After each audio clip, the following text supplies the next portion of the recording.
안녕하십니까. 9월 15일 목요일 말씀 묵상 함께 시작하겠습니다. 오늘도 말씀으로 하루를 시작하시는 귀한 성도님들, 영적인 전투에서 승리하시고 주님의 영광을 힘입으시는 귀한 하루 되시기를 기도합니다. 오늘 본문은 사사기 4장 1절에서부터 10절까지 말씀입니다. 드보라와 바락의 이야기가 시작되는데요. 이것을 통해서 우리가 이 세상 가운데 두려움을 이기고 어떻게 하면 하나님과 함께 동행하며 세상을 이겨나갈 수 있을지를 생각해보는 시간이 되었으면 좋겠습니다. 그럼 함께 말씀을 보시겠습니다. 에훗이 죽으니 이스라엘 자손이 또 여호와의 목전에 악을 행하매 여호와께서 하솔에서 통치하는 가나안 왕 야빈의 손에 그들을 파셨으니 그의 군대 장관은 하로셋 학고임에 거주하는 시스라요. 야빈 왕은 철병거 900대가 있어 20년 동안 이스라엘 자손을 심히 학대했으므로 이스라엘 자손이 여호와께 부르짖었더라.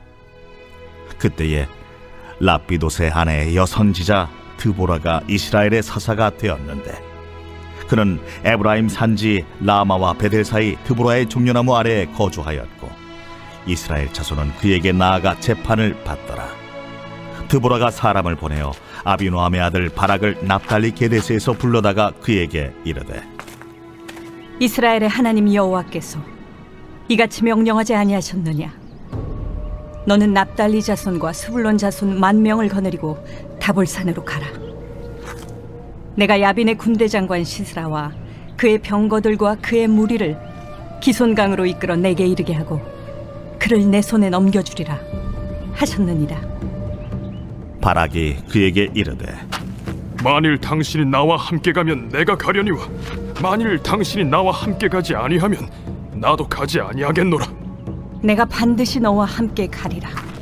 그러나 내가 이번에 가는 길에서는 영광을 얻지 못하리니 이는 여호와께서 시스라를 여인의 손에 파실 것임이니라 하고 드보라가 일어나 바락과 함께 게데스로 가니라. 바락이 스불론과 납달리를 게데스로 부르니 10,000명이 그를 따라 올라가고 드보라도 그와 함께 올라가니. 네, 말씀 잘 보셨습니까? 이제 우리는 드보라 이야기를 시작합니다. 네 번째 사사이고요. 이렇게 긴 분량을 가지고 있는 사사들로만 생각한다면 두 번째 사사라고 볼 수 있습니다. 그래서 드보라 이야기는 에훗 이야기와 함께 연결시켜서 대조해 가면서 묵상해 볼 필요가 있습니다. 에훗 이야기에서는 얕본다는 그림이 그려져 있었죠. 모압이라는 그 민족 자체가 이스라엘에게 얕보일 만한 민족이었는데 그 민족이 강성해져서 이스라엘을 압제했었죠. 그리고 에훗이라는 사람 자체가 모압 왕 에글론이 보기에 얕볼 만한 사람이었다는 것도 사실입니다. 그런데 이 드보라 이야기에서는 얕본다는 그림보다는 두려워함의 문제가 나타납니다. 우리가 세상에서 살아갈 때 세상을 얕보는 경우도 있죠. 저 죄나 어떠한 세상의 가치관 같은 거를 내가 받아들이는 것을 뭐 그렇게 큰 문제일 것인가 생각하면서 얕볼 수도 있고 또한 세상을 두려워할 수도 있는데 에훗 이야기는 얕보는 문제를 다루고 있다면 드보라 이야기는 두려워함의 문제를 다루고 있다라고 생각하실 수도 있을 것입니다. 에훗이 죽고 이스라엘 자손이 다시 악을 행했습니다. 그러니까 여호와께서 하솔에서 통치하는 가나안 왕 야빈의 손에 그들을 파셨습니다. 그의 군대 장관은 하로셋 학고임에 거주하는 시스라였다 되어 있습니다. 이 하솔이라는 곳은요, 여호수아 시대에 점령을 당한 그 가나안 땅 북쪽 지역 중에서는 우두머리 도시 국가였던 곳입니다. 이 하솔은 여호수아 때 완전히 파괴된 도시이긴 한데 시간은 흐르고 이스라엘이 하나님 앞에서 사분오열되고 뭐 그러다 보니까 아마도 그 하솔을 다스리고 있었던 가나안 족속들이 흩어졌다가 다시 그곳에 모여서 결집하여 강력한 도시국가를 세웠던 것이 아닌가 생각이 됩니다. 하솔이라는 지역은 여기입니다. 갈릴리 북쪽이죠. 어제까지 우리가 살펴보았던 모압은 이 남쪽에 있었는데 암몬보다 더 남쪽이죠. 그런데 이번에는 북쪽의 적을 맞이하여서 이스라엘이 고통을 당했다는 것을 볼 수 있습니다. 문제는 이들이 철병거를 900대나 가지고 있었다는 것입니다. 이 철병거라는 것 자체가 이스라엘에게는 굉장히 큰 두려움의 대상이었는데 그 철병거가 900대나 있는 것이죠. 이 사람들이 철기 문명을 가지고 있었고 이스라엘은 이 철기 문명을 상대하는데 굉장히 어려움을 겪었던 것입니다. 모세 오경에 보시면 이스라엘은 금, 은, 노시죠. 노시라는 것은 아연과 구리를 섞어서 만든 합금 아닙니까? 이스라엘은 아직까지 동기 문명, 우리나라에서는 청동기 문명이라고 하는데 구리와 주석을 섞은 게 청동이죠. 그런데 이 지역에서는 구리와 아연을 섞은 노스를 중심으로 한 문명이 발전되고 있었던 것입니다. 이 동기, 구리 문명과 철기 문명이 서로 조우하면 구리를 사용하는 문명이 철기 문명을 이기는 것은 매우 어려운 일입니다. 왜냐하면요, 노스로 만든 무기가 철로 만든 무기보다 약하기 때문이 아니에요. 구리라는 금속 자체가 쉽게 구할 수 있는 금속이 아니기 때문입니다. 즉, 굉장히 비싼 금속입니다.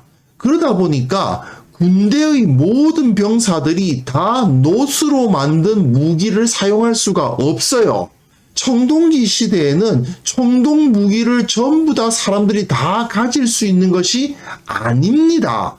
그러니까 대부분의 병사들은 다 돌을 사용할 수밖에 없는 거예요. 즉 석기 시대와 청동기 시대는 그렇게 큰 차이를 만들지 못합니다. 그러니 다윗 때까지만 해도 이스라엘의 주요 무기가 무엇이었습니까?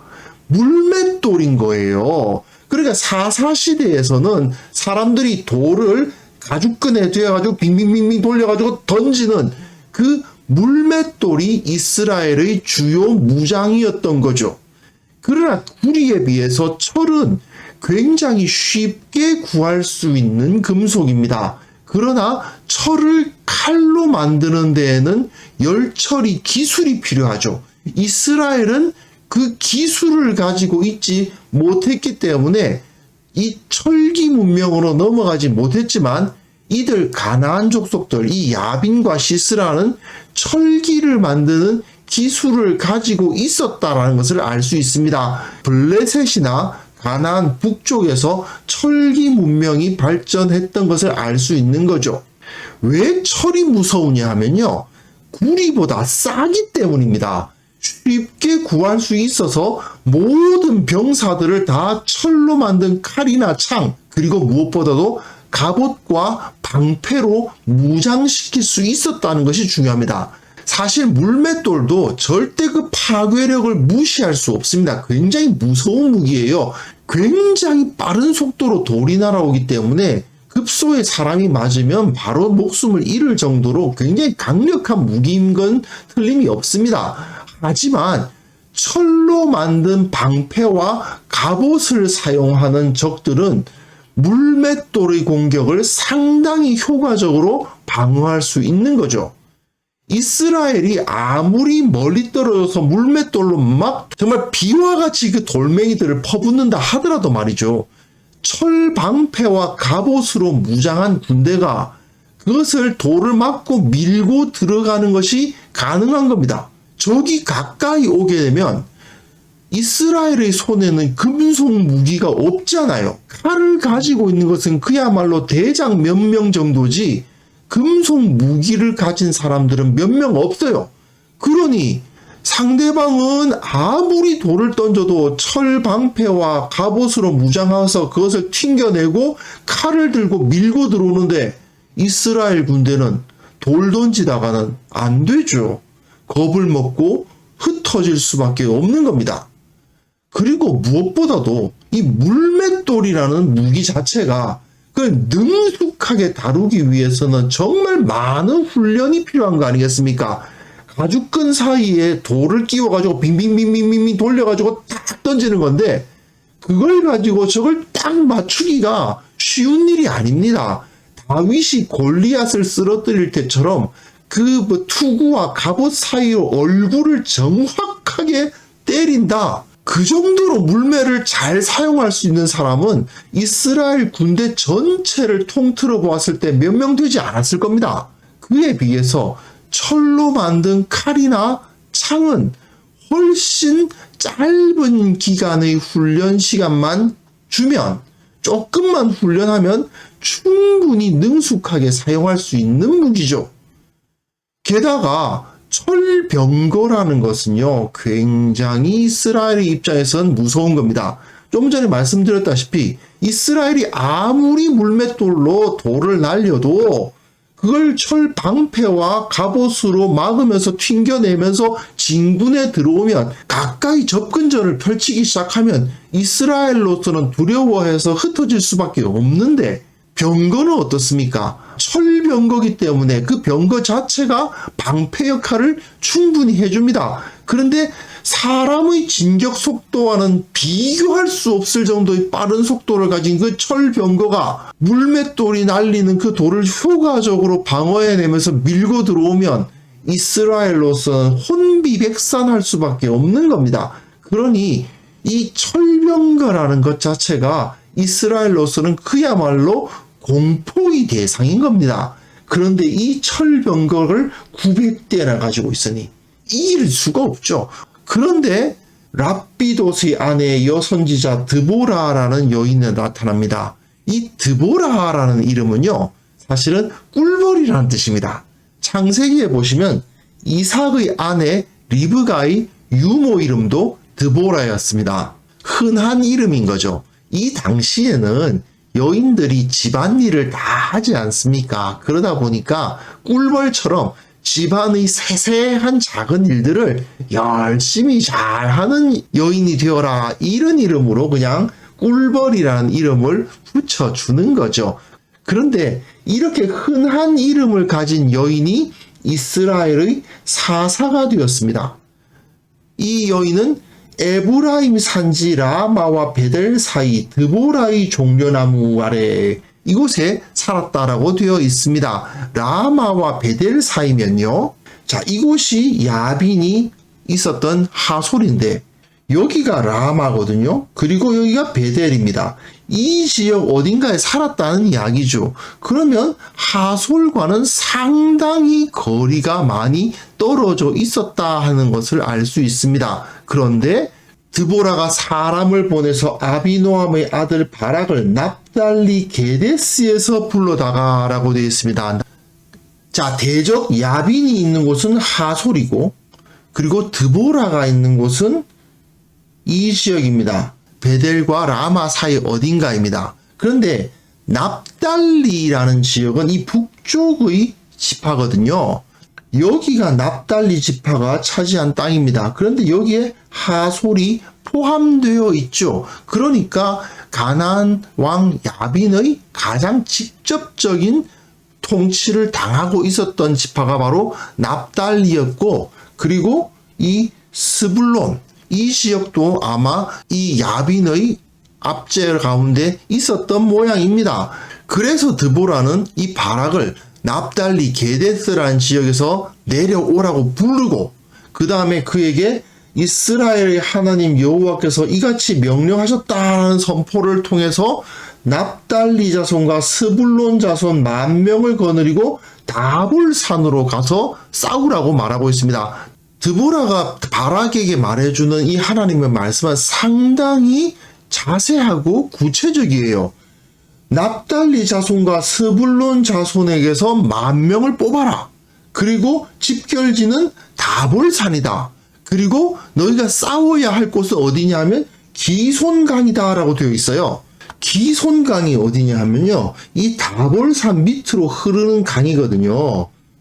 그러니까 다볼산에서 너희가 집결해서 하소를 이쪽으로 이끌어내서 이 지역에서 전장을 잡고 싸우라 하는 굉장히 구체적인 하나님의 말씀, 확실한 하나님의 말씀이 주어졌다는 것이죠.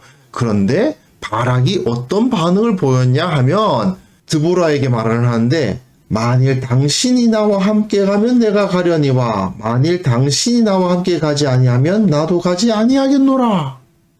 바락이라는 이름의 뜻은 천둥, 벼락 이런 뜻입니다. 그런데 천둥, 벼락이라는 이름을 가진 이 남자 바락이 꿀벌이라는 이름을 가진 이 드보라에게 나하고 같이 가줘야 됩니다. 이런 이야기를 하고 있는 거죠. 하나님의 말씀을 전혀 믿지 않았다고 말할 수는 없습니다. 그렇지만 이렇게 드보라에게 같이 가자고 하는 이유가 뭐겠어요? 두려워하는 거죠.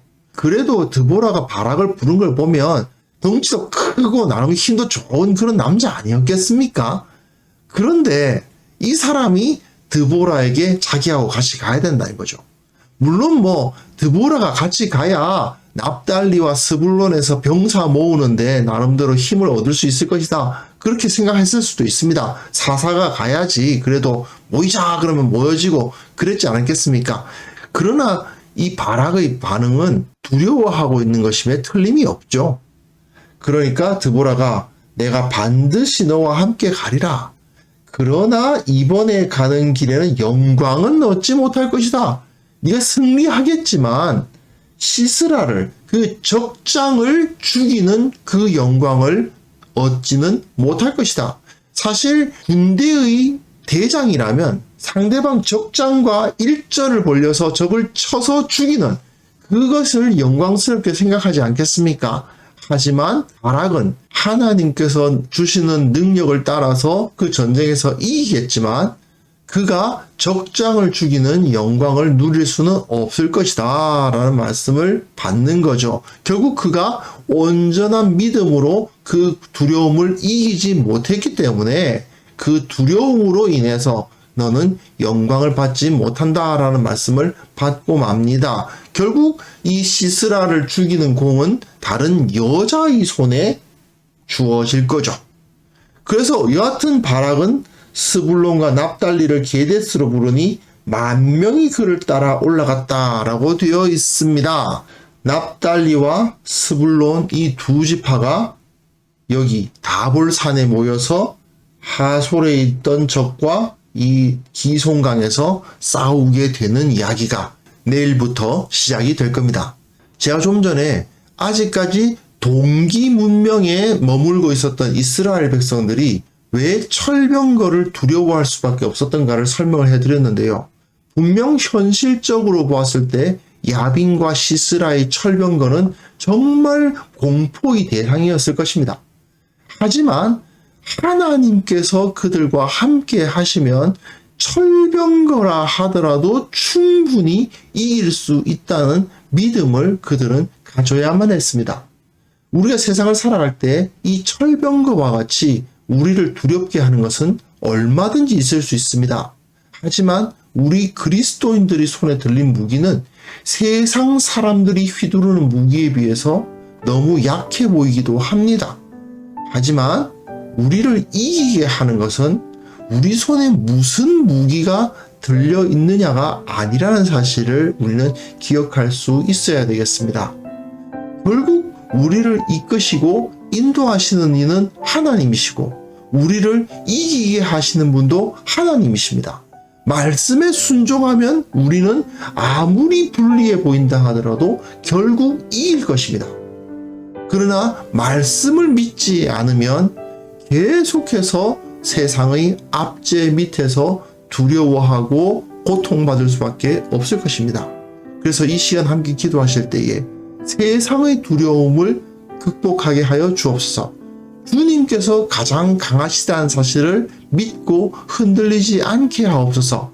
세상의 방법을 사용하려 하기보다 하나님의 권능을 믿음으로 승리하는 그리스도인들이 되게 하옵소서. 함께 기도했으면 좋겠습니다.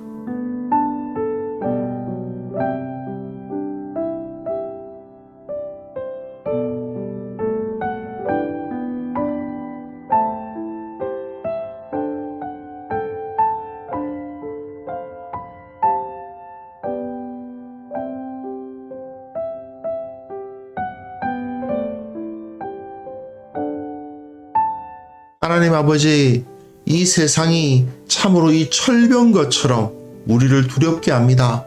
하지만 주님께서 더욱 강하시다는 사실을 믿고 흔들리지 않는 우리 모두가 되게 하여 주옵소서.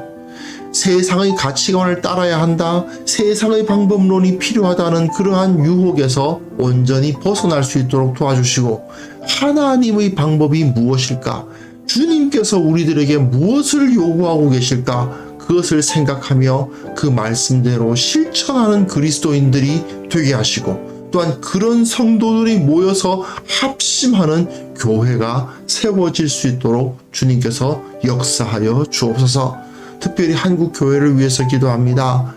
새 속에 물들지 않아야 되겠습니다. 주님께서 보여주신 그 길을 선택해야 되겠습니다. 주님께서 그 십자가의 길을 걸어가셨다면 우리가 십자가의 길이야말로 승리의 길이라 믿고 걸어갈 수 있어야 되겠습니다. 주님, 두려움 없이 그 일을 감당할 수 있도록 우리와 함께하여 주옵소서. 아버지, 오늘 하루 우리 눈앞에 놓여있는 여러 영적인 전투를 우리가 승리할 수 있도록 도와주시고, 말씀으로, 기도로, 주님의 권능으로 승리하였노라 간증할 수 있는 성도들 다 될 수 있도록 도와주옵소서. 어떠한 어려움이 우리 눈앞에 있다 하더라도 그것을 두려워하기보다 주님을 믿기를 먼저 하는 우리 모두가 되기를 간절히 원하오며 예수님의 이름으로 기도합니다. 아멘.